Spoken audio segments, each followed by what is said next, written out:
네, 국물 없는 기자회 시작하겠습니다. 예. 감사합니다. 뭐가요? 예. 갑자기 생각이 안 나서 네. 마이크를 이쪽으로 넘기는. 저는 이렇게. 아니, 난 지금 박형 TV에서 넘어오다가 네. 김용민 PD가 요 앞에서 다른 걸 녹음을 하고 있었잖아요. 예. 근데 격한 그것 때문에 누구랑 싸우나? 잠시 문 열고 들어오다가 멈칫했습니다. 네. 진짜. 안철수 후보가 화가 많이 나셨나 봐요. 네, 내일 아침에 나갈 김용민 브리핑 정치 듣기 능력 평가 녹음을 했습니다. 아, 그러면 듣기 능력 평가입니까? 그거 나오겠네요? 뭐예요? 날마다 나옵니다. 날마다 나와요. 그러니까 하여튼 여러분 원고 쓰는 거 쉬운 일 아닙니다. 정말 머리를 쥐어짜내야 돼서 당분간 좀 건강 때문에 월요일은 쉬고 화수목만 하려고. 아. 너무 힘들어요. 이걸 창작해야 한다는 이 스트레스가 정말 엄청나죠, 진짜. 어마어마합니다. A4G로 한 얼마 나옵니까? 6페이지 나오죠. 아이고. 옛날에 그 조선 고구마사는 한 9페이지 나왔어요. 매일? 예, 매일. 그러니까 제일 행복한 날은 막 서로 막말을 터뜨려주고 그랬을 때. 그러면 뭐 그거하고 꽁트 꾸미기 참 좋죠. 근데 없는 걸 갖고 하려면은 너무 힘들어요. 아니, 김용민 PD 입장에서는 이 국민의힘과 국민의당이 합쳐지지 않은 게 얼마나 다행이죠.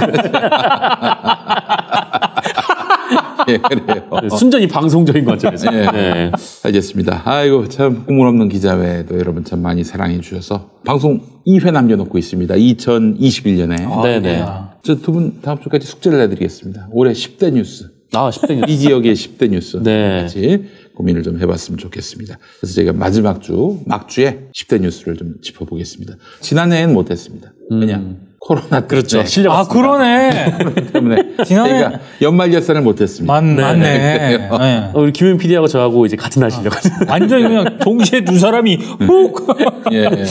그 김태영 기자도 갔고 네네. 저하고 같은 생활치료센터에 있었어요. 아, 네. 오늘 유재석 씨가 예, 그러게요. 아, 네. 찐이 돌파 감염이 됐다는. 됐다고. 야, 아, 이게 참. 국보급 연예인인데 유재석 씨. 아, 이렇게 또 코로나에 확진이 되는군요. 슈퍼스타도 그렇게 확진이 됩니다. 네. 건강하게 쾌유하셨으면 좋겠어요. 그렇죠. 네, 그렇습니다. 네. 아유, 참. 방송계에 비상이 걸렸겠구만요. 어떡합니까? 유재석 씨가 나오는 방송이 많은데 많죠. 또 대체불가 아니겠습니까, 사실. 대체 불가예요. 그거는 누가 다른- 대신하겠어요, 그걸. 네. 네. 다른 사람이 대체 못해. 확실히 연예인이나 혹은 예술인에게 오명은 한국의 땡땡땡. 한국의 마돈네, 뭐 한국의 머라이어 캐리, 뭐 한국의 스콜피온스 이런 한국의 땡땡땡 이거는 아주라는 의미거든요. 그 사람을 극존칭하는 것처럼 볼 수 있겠지만은 그건 아류예요. 그러니까 유재석은 대체불가, 김구라도 대체불가 아닙니까? 아, 그렇죠. 김구라를 연상하게 하는 그런 해외 연예인 아무도 없습니다. 독보적 존재라고 독보적 존재가 생각해요. 돼야 네. 합니다. 저도 참 그런 존재가 되기 위해 애를 쓰도록 하겠습니다. 독보적 존재 아닙니까? 우리 저 민동기 형은 한국의 크론카이터. 아, 부끄럽습니다. 예, 그래요. 너무 기쁩니까? 아니, 너무 기뻐하세요, 그러면. 네.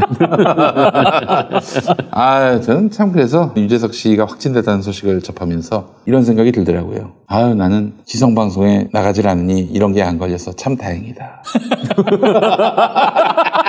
뭔가 승리의 느낌이 나네.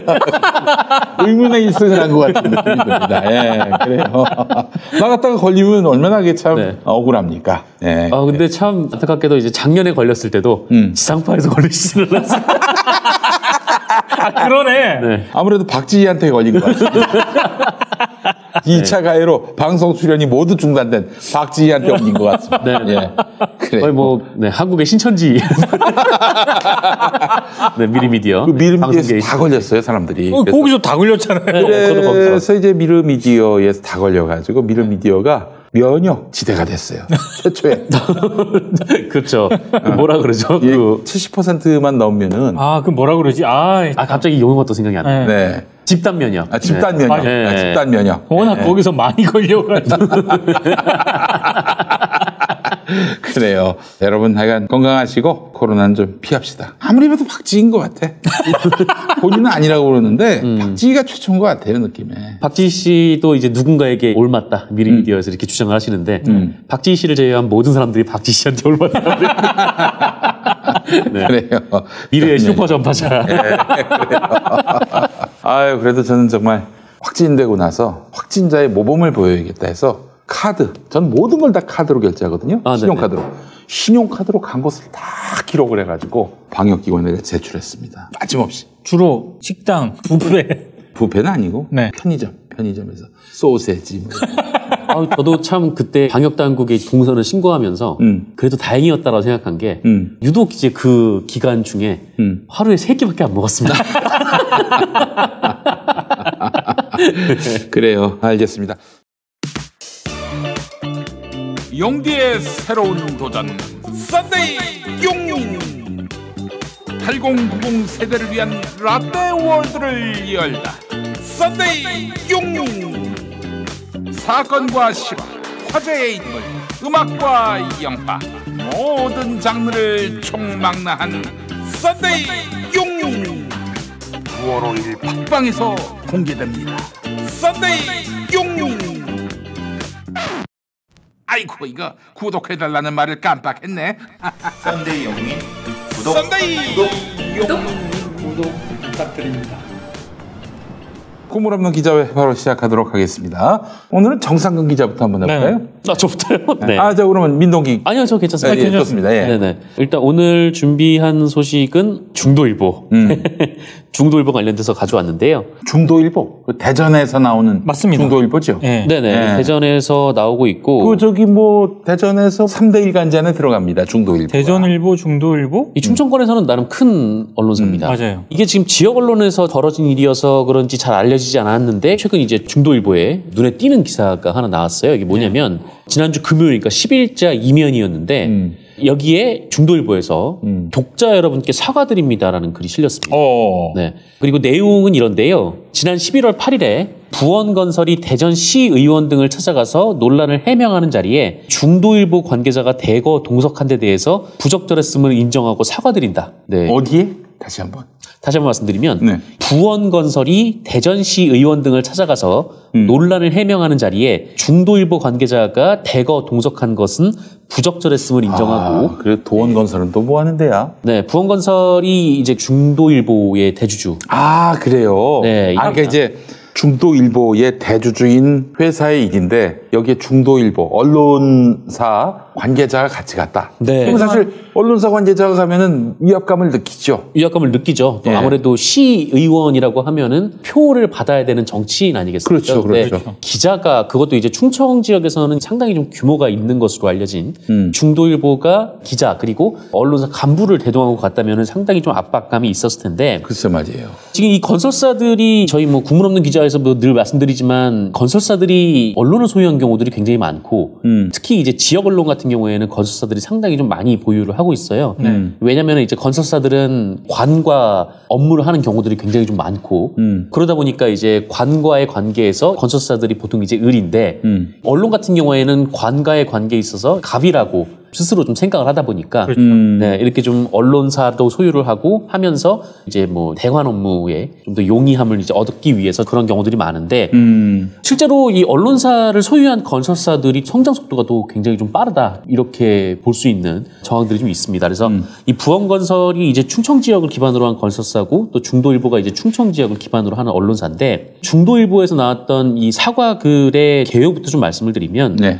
지난달 8일에 정기현 대전시 의원이 부원건설 회장 그리고 대전광역시장 그리고 대전광역시 교육감이 학교용지 부분과 관련해서 좀 부적절한 만남을 가졌다 이런 의혹을 시의원이 제기를 했습니다. 네. 그러자 김원식 회장이 정기현 시의원 그리고 전교조 대전지부를 찾아가서 의혹을 해명한다라고 이제 찾아갔는데 그런데 이 자리에 이제 중도일보 대표가 따라온 거예요.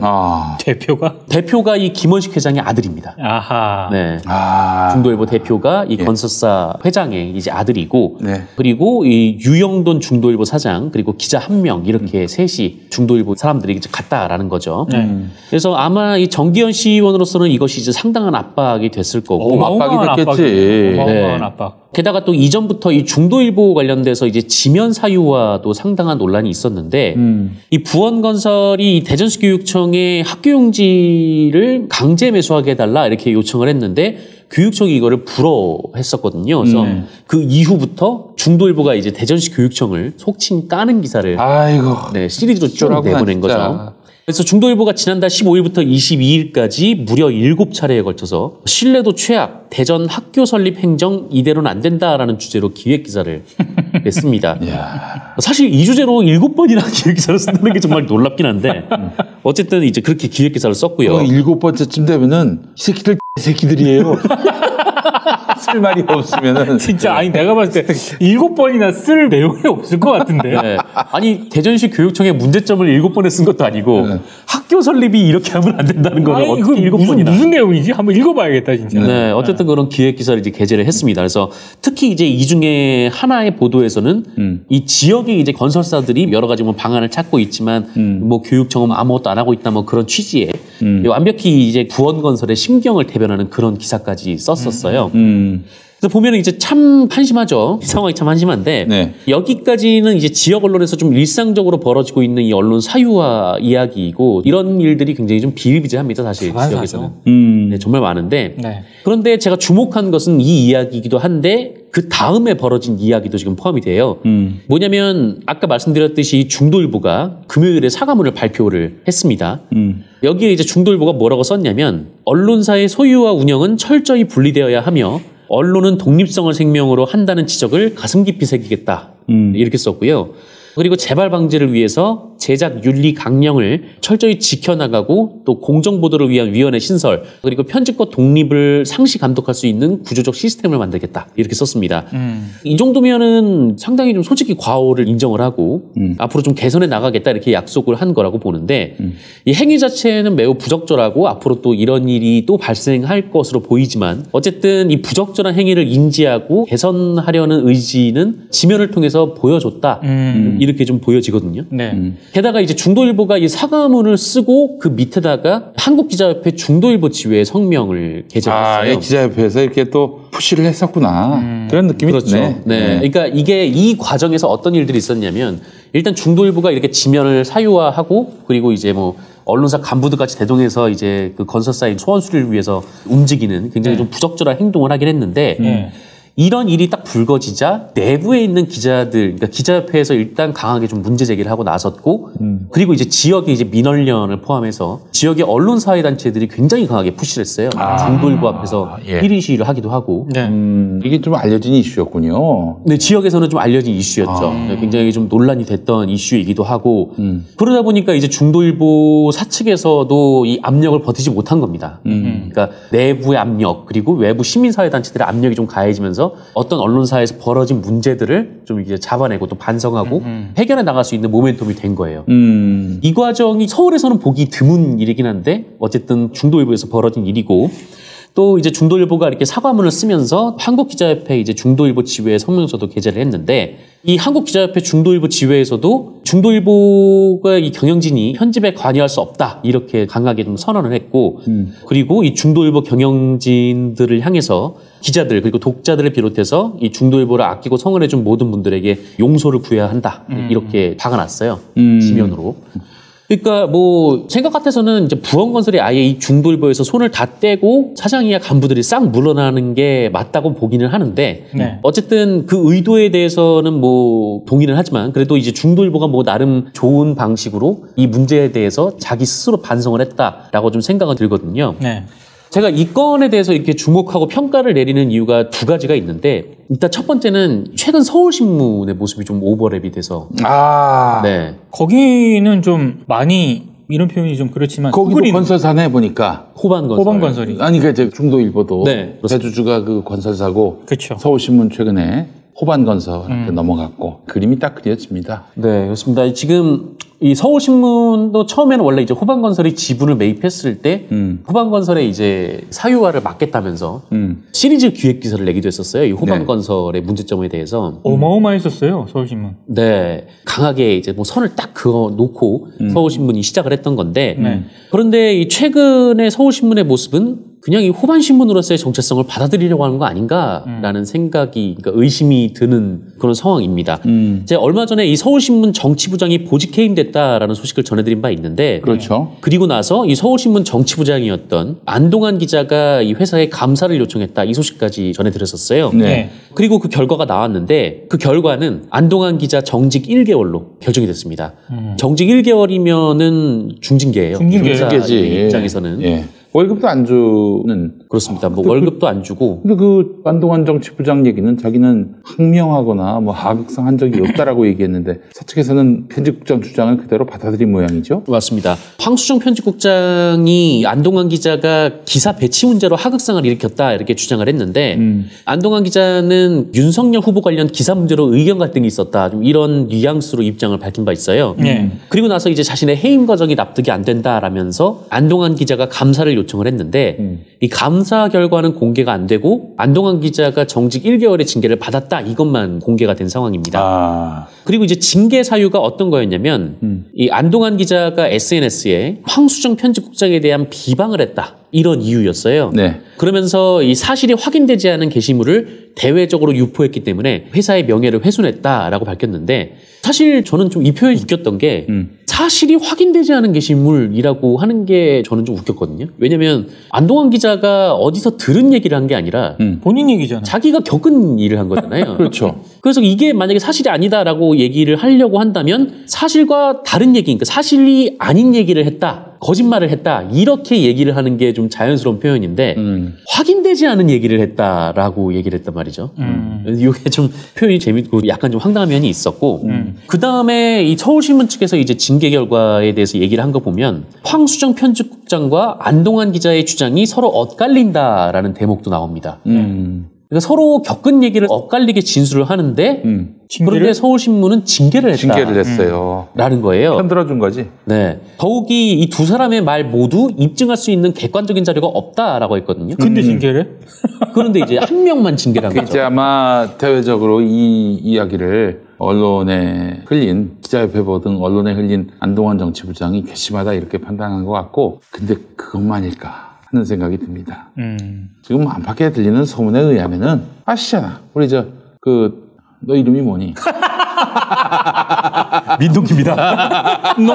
너 갑자기 그거 생각. 너 이름이 뭐니? 누가 했다? 양희은. 너 이름이 뭐니? MB도 네 이름이 뭐니?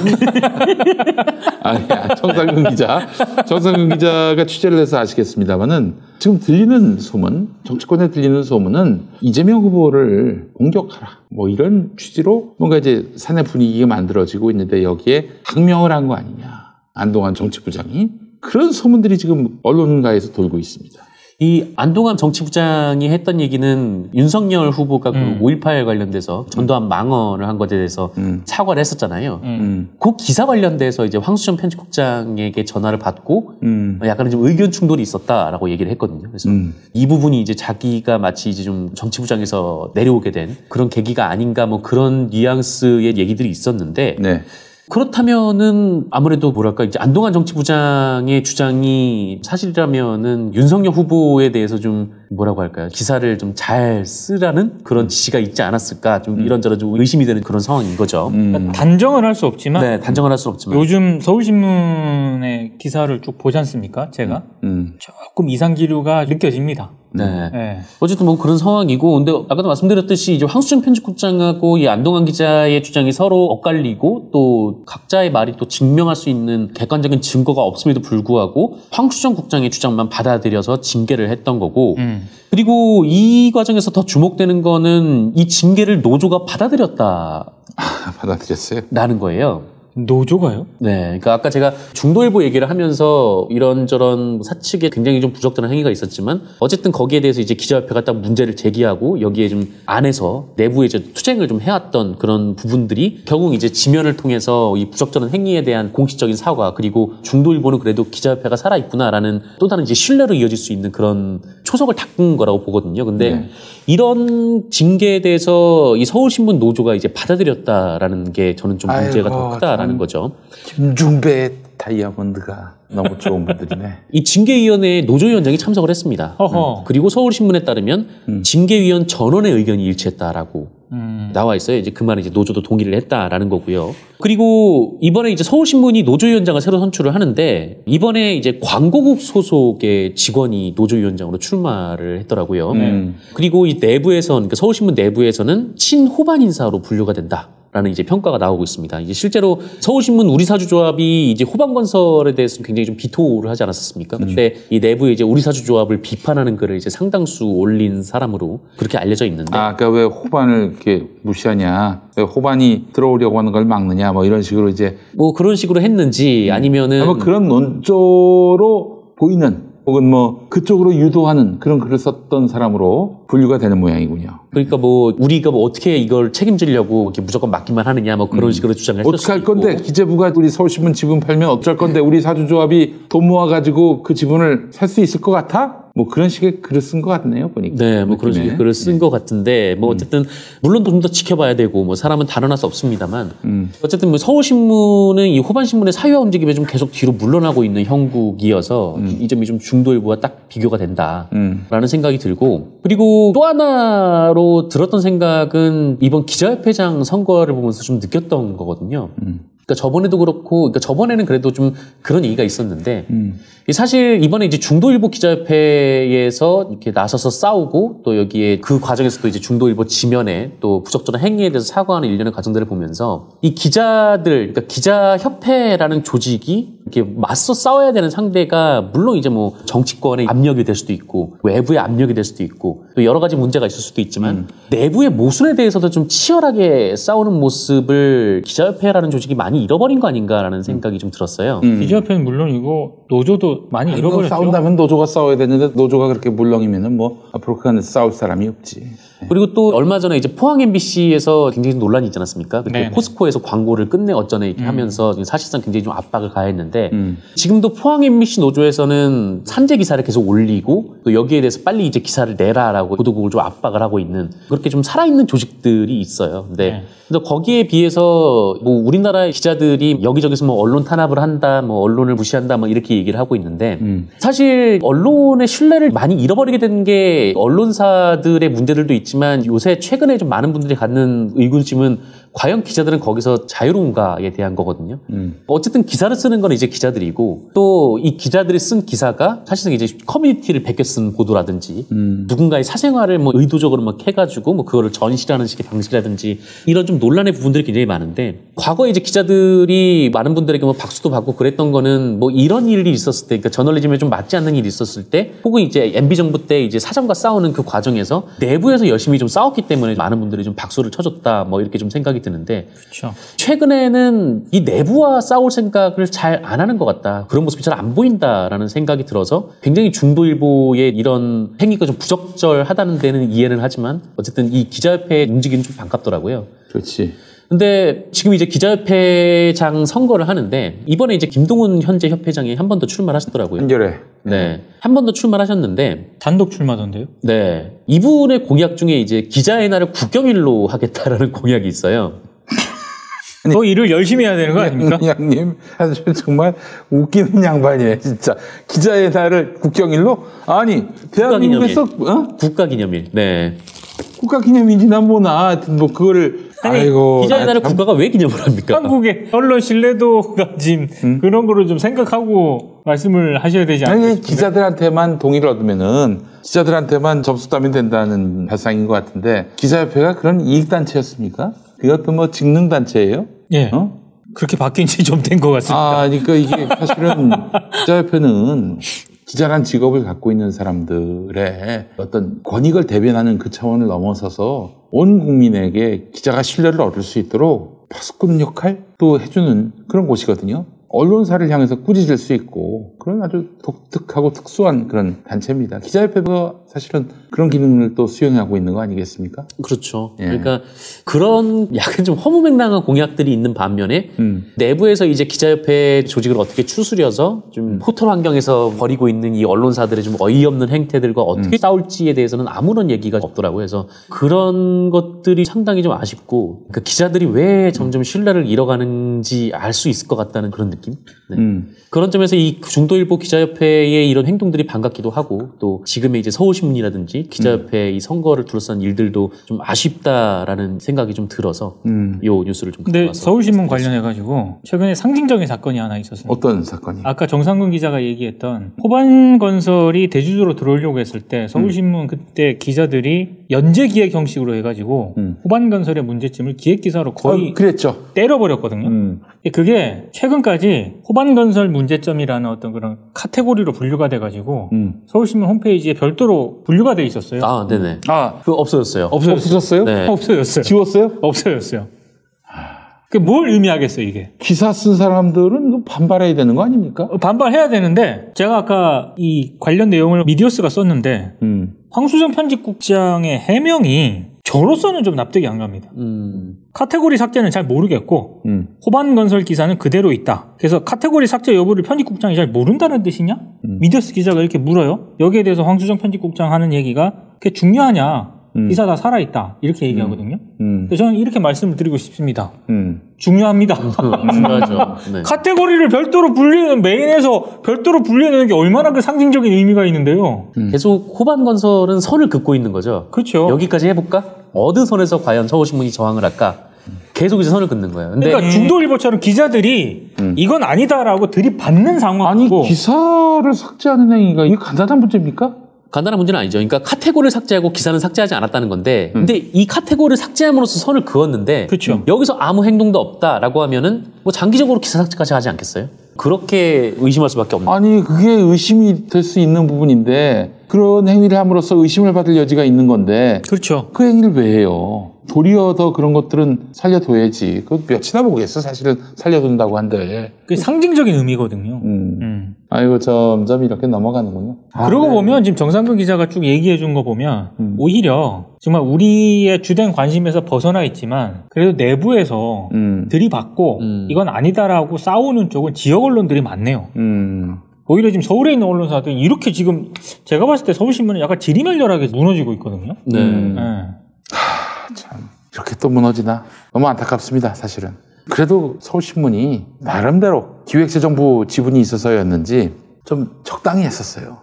약간 색깔이 없었죠. 오히려 진보가 아니라 보수는 맞고 가진 자 표현인 건 맞는데 그렇다고 이렇게 벌거벗고 하지는 않았다는 얘기죠. 네. 예전에 이제 한경대 원래 오마이뉴스 말고 이제 한경대라고 해서 이제 서울신문 전신인 대한민국 이렇게 좀 진보 쪽으로 불렸었죠. 그러니까 항상 그쪽은 늘 여당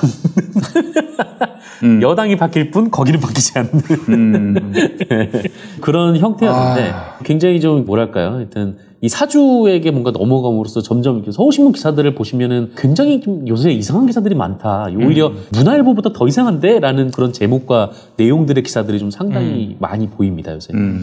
아휴, 너무 슬프네요. 자, 우리 광고하겠습니다. 먼저. 여러분 너무 오래 기다리셨습니다. 바로 순대가. 아이고. 맛고 순대 기억하시죠, 다들? 기억합니다. 이거 진짜 그렇습니다. 맛있었는데요. 정말 맛있는 맛고순대. 자, 여러분 맛고순대, 마늘 맛고순대가 있고 고추 맛고순대가 있습니다. 김용민닷컴이 강력하게 추천하는 국민간식 맛고순대. 흔한 순대지만 맛있는 순대를 만나기는 쉽지 않습니다. 또 맛있는 순대는 가격이 비싸거나 양이 적은 경우가 많이 있습니다. 김용민닷컴에서 판매하는 맛고순대는 맛과 가격, 푸짐한 양까지 모두 잡았습니다. 게다가 김용민닷컴의 맛고순대는 최근 논란이 된 바 있는 비위생적인 순대 공장과는 아무 관련이 없습니다. 맛고순대 제조사는 진성푸드가 아닌 삼희식품으로서 해썹 인증뿐 아니라 한국식품안전관리 인증원장으로부터 공로상도 수상한 바 있는 아주 위생적인 기업입니다. 마음 푹 놓고 드셔도 좋겠습니다. 마늘 순대는 국내산 마늘이 통으로 박혀 있습니다. 마늘 향 순대가 아니라 순대 속에 마늘이 듬뿍 들어가 느끼한 맛을 잡아줍니다. 고추 순대는 국내산 고추가 실하게 박혀 있습니다. 살짝 매콤하지만 자극적이지 않습니다. 마늘 순대, 고추 순대 모두 장을 찍어 먹지 않아도 맛있습니다. 술안주로도 좋습니다. 우리 윤석열 형도 굉장히 좋아하실 것 같습니다. 술 좋아하시잖아요. 술 좋아하시죠. 네.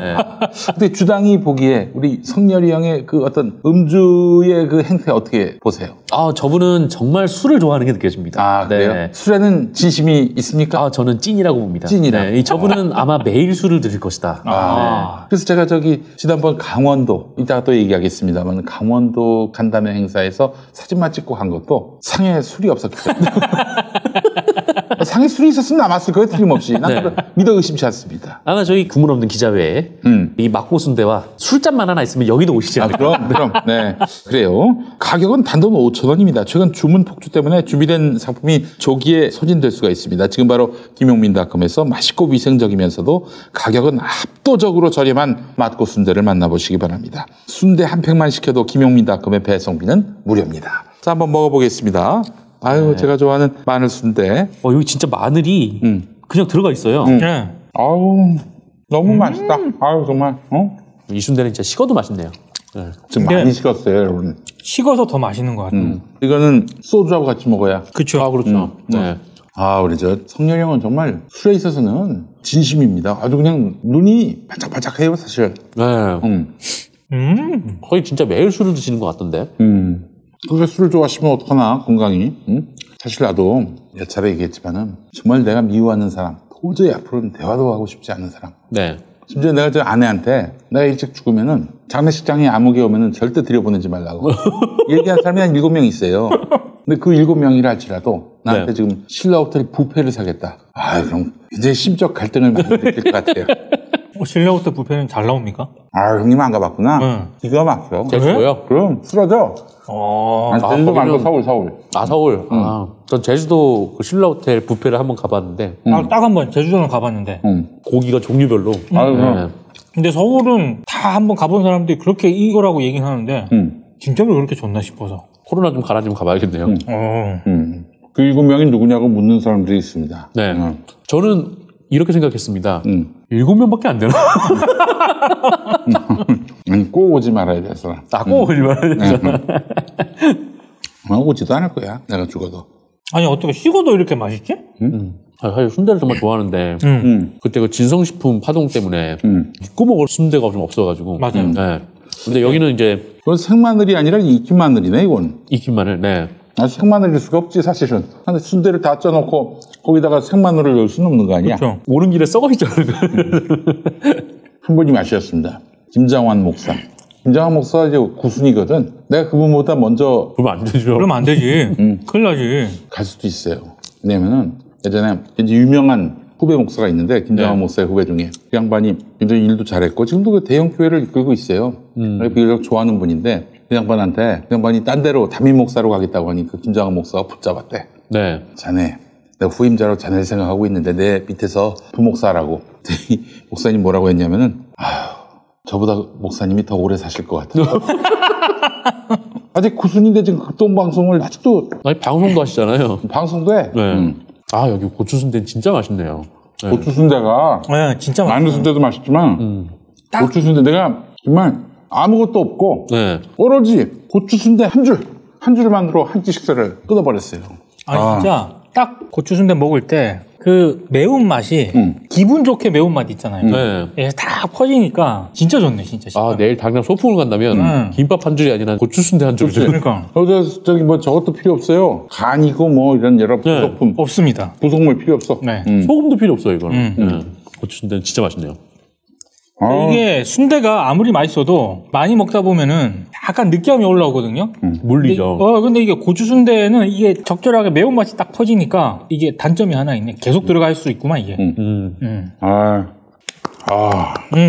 처음이다, 여러분. 정말 맛고 순대, 마늘 순대도 맛있는데 고추 순대는 찐입니다. 고추 순대 한번 여러분 맛보시고 감동을 받아보시기 바랍니다. 이건 정말.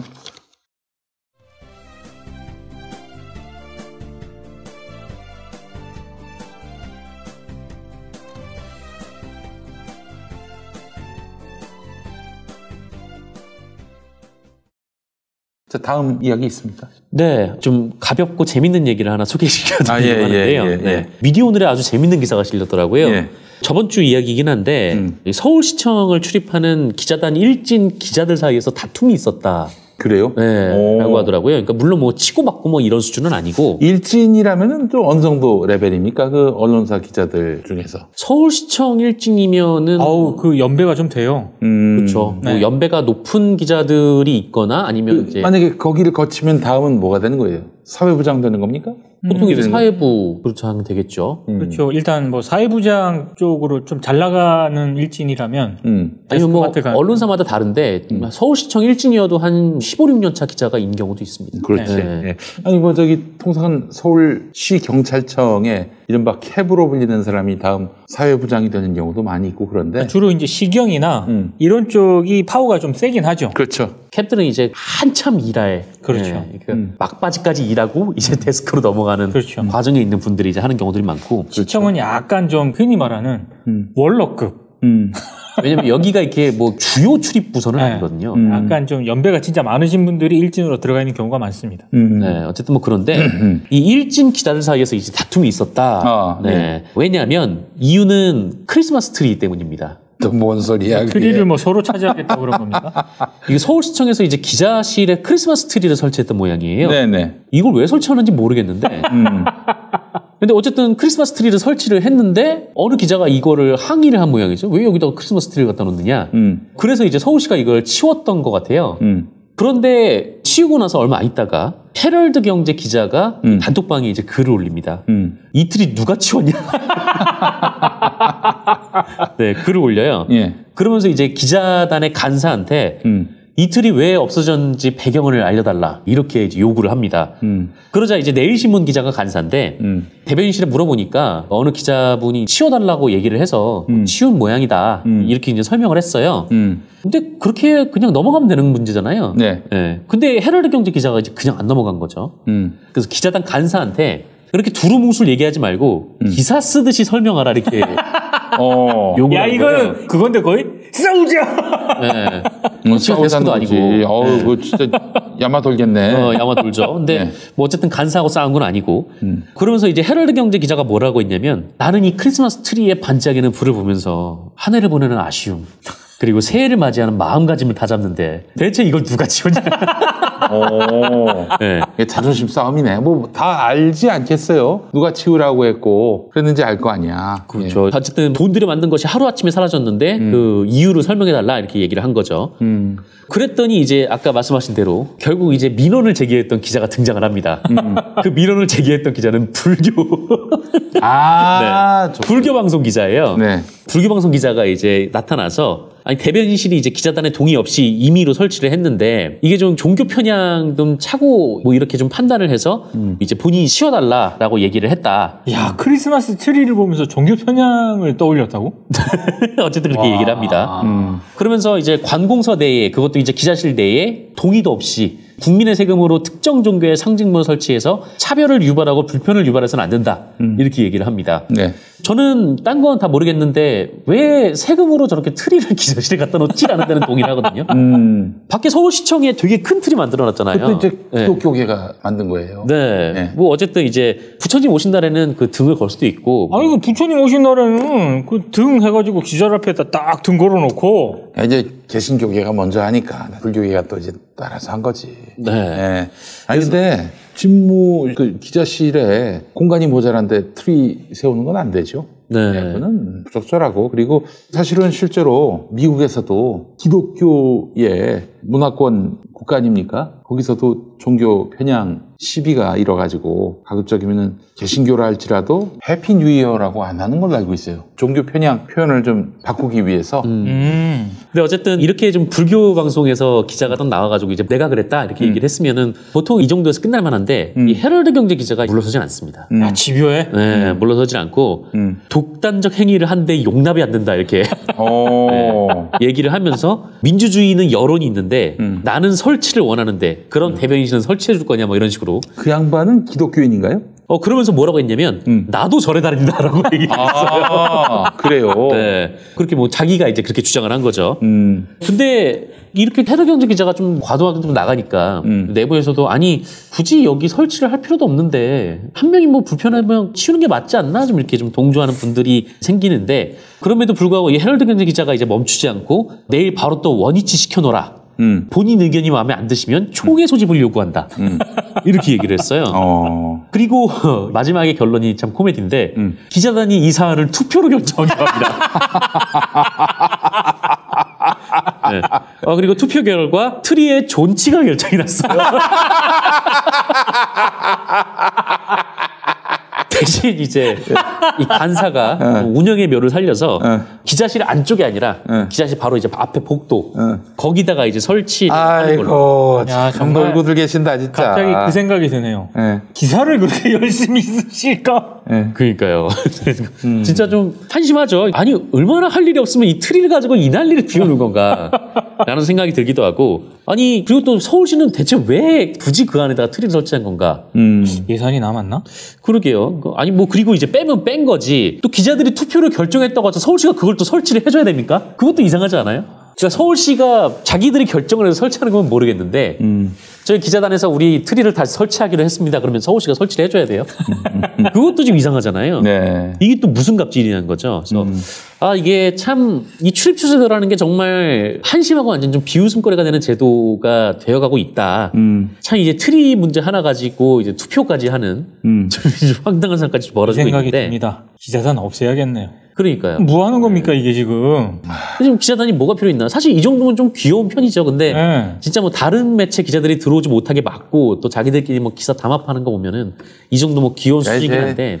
그러니까 기자협회장 선거에서 기자의 날을 국경일로 만들자 이런 얘기가 나오는 거예요. 그 수준에 맞게 국가기념일. 그 국가기념일로 만들자 그런 얘기가 나오는 거예요. 아니 그 수준에 맞게 하는 거지 뭐 어떡하겠어요. 아이고 참. 하여튼 아리님께서 좋은 방법을 하나 알려주셨는데 크리스마스 트리에 연등을 달아라. 연등을 달면 그래요. 그리고 그 앞에 똑똑똑똑. 그래요. 잠시 후 안양스마트 금기념 특별세를 시작하겠습니다. 저희의 첫 번째 프로모션 자율주행 셔틀입니다.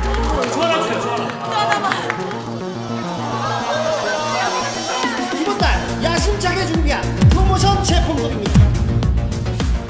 모두 무료로 제공해드리겠습니다. 렛츠고!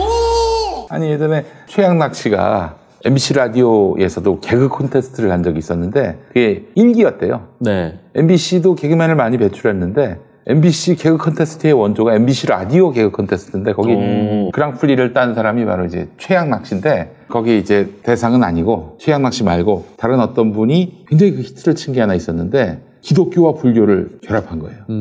막 이렇게 목탁을 치면서 믿음과 소망과 사랑 중에 그 중에 제일은 사랑이라 합장하면서 그 반발을 안 했어? 떨어졌지. 그래서 떨어졌지. 80년대 초반에 그게 어떻게 수용이 되겠습니까? 예. 여기서도 난리 저기서도 난리 내용이었네요. 그러니까 저는 그렇게 봅니다. 저는 전도사하고 또 내년에 목사 고시를 치르는 사람이긴 하지만은 이런 종교 어떤 행사 때문에 불편하다 그러면 하지 말아야 돼.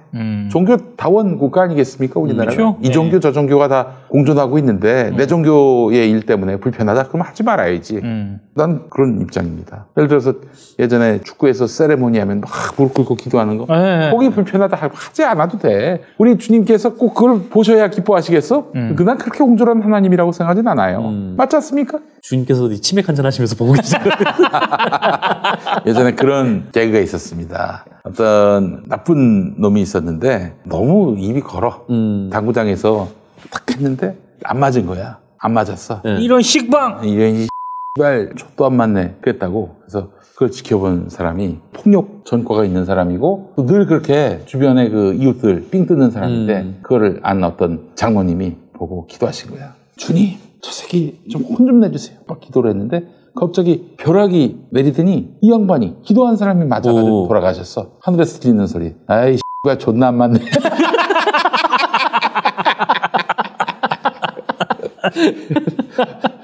아니 저 새끼를 죽여야 되는데 엉뚱한 사람을. 아니 내년에 목사 시험. 내년에 목사 시험인데. 그런 게 있어요. 그런 개그가 있는 거야. 내가 지어낸 게 아니야. 약간 걱정이 되는데. 네. 그래요. 그런 개그가 있었다. 네, 뭐 개그죠, 뭐 개그. 예. 네.